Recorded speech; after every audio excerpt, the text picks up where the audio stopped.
Kawan-kawan, selama ini saya sering melihat burung terucuk atau burung kutilang makan buah jambu biji. Namun sangat susah untuk mendapatkan gambarnya karena burung tersebut tahu langsung terbang. Nah, kali ini sekarang ini saya berada di bawah pohon jambu untuk mengintai, untuk mengambil gambar dari burung-burung terucuk atau burung kutilang memakan buah jambu. Memang agak susah, lama juga menunggunya.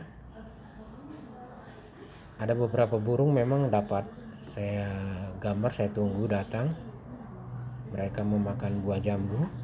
Namun ada beberapa burung juga tahu gitu bahwa ada orang di bawah pohon jambu dan langsung terbang.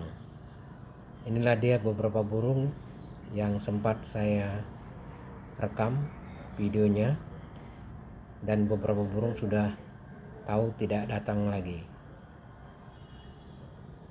Mati.